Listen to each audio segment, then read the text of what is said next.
Hello, no? What's up sa inyo, no, mga kaibon? Gulo ng buko, no? So, bali, October 27 ngayon. Ah, so, bali, update ko kayo, no? So, doon na naman sa Aqua, hindi na naman sila nag-fertile, no? So, bali, yung dun sa isang pares ko na blue to opa na split dan cock, at green opa RF line hen ay meron ng isang itlog, at dun naman sa kabila ay medyo malaki na yung inaay. So, bali tatlo. Sana itong nasa green opa hen na RF line ay mag-fertile. Sana dumami. So pa lang naman, so, bali hindi pa naman fertile talaga total dito. So, bali yung papaito sila sa inyo, no? So, bali ito sila ngayon.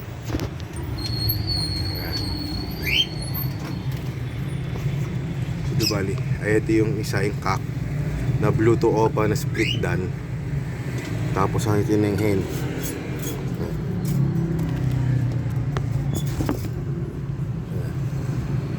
Yan.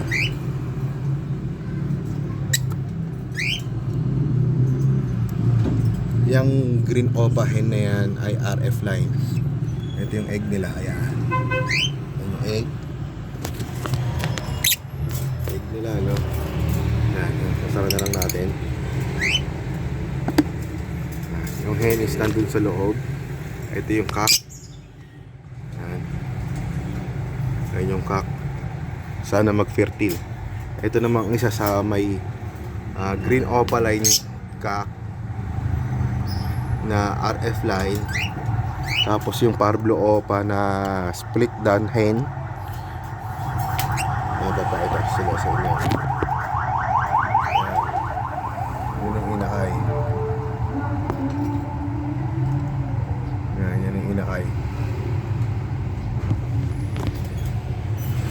So, bali nandito naman sa aqua ko, hindi na naman nag-fertile. Yung itlog inayaan ko lang muna yan. Tapos bali, ito yung itlog nila, yung fertile, ayan. Saka muna papatayuin ko So, bali, sa kaatil ko naman, ganun pa rin. Tatlo pa rin sila. Hindi. So, bali, inayos pala ni Airmat siguro to. Ngayon ko lang ito nakita. Inayos ni Airmat, hindi ko yung tali.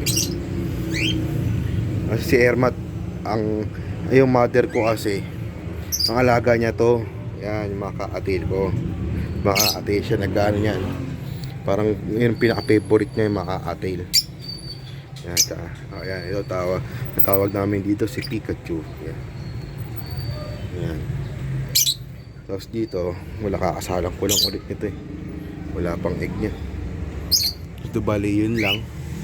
Ito bali yan. Lock na lang natin ulit. So bali ngayon, alam na natin na mayroong isang egg. So bali ayan, kung makikita parang ang kalat, diba? Ano yung tawag dito? Ayan, nag-nesting So ayun, nakita na naman natin na mayroong itlog. So bali yan, na sana mag-fertile din. Yan. Hindi ko alam kung ano nagiging problema. Sabi nung isa sa mga kaibigan ko, parang bawasan ko yung balahibo sa bandang puwitan para mag-fertile. Tsaka minsan parang ang nangyayari na lang din dito is yung parang sa manok, parang nag-iitlog lang parang sa manok. Ayan, tinanggal ko na rin muna, hayaan ko muna. Ito kasi galing to kay boss Mike Pingol, yung aqua na yan. Ito galing kay boss Arcon, boss Arcon Apiary o Arcon Builder. Ito naman to, ito talaga nag-iisa ko na lang na natirang ibon dito na pares. Ito yung sa akin mismo. Yan, yung big size na yan. Pakita ko sa inyo kung bakit siya naging big size. Yan. Yung Alps 2 siya ha, pero yung laki niya parang Alps 1. Pakita ko sa inyo.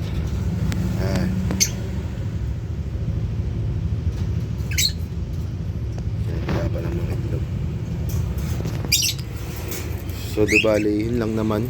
Apat na pares lang naman na African Lovebird yung nasa akin, yung hawak ko.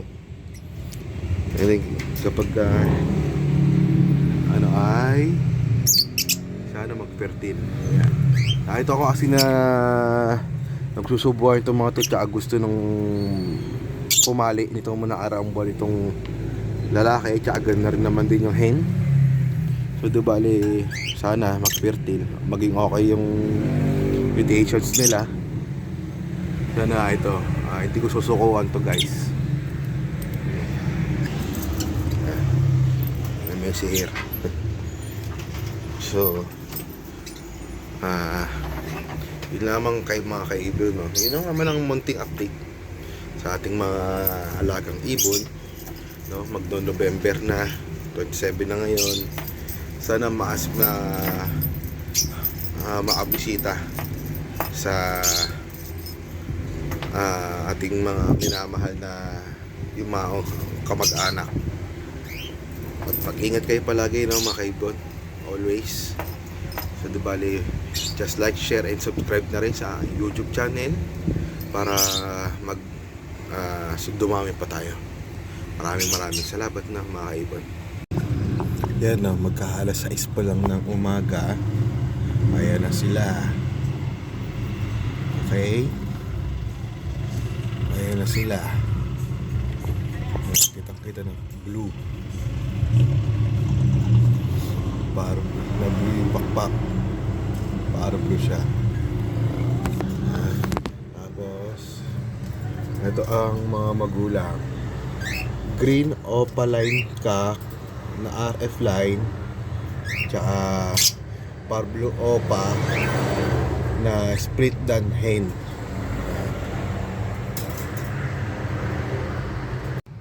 Boss Romnick, ito na sa Bluetooth mo na opa na split dan na cock, na tsaka yung kapares niya ay green opaline hen na RF line. No, boss.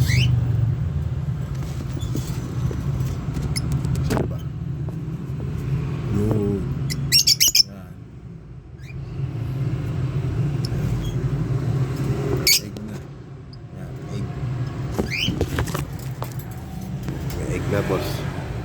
Sana mag-fertile.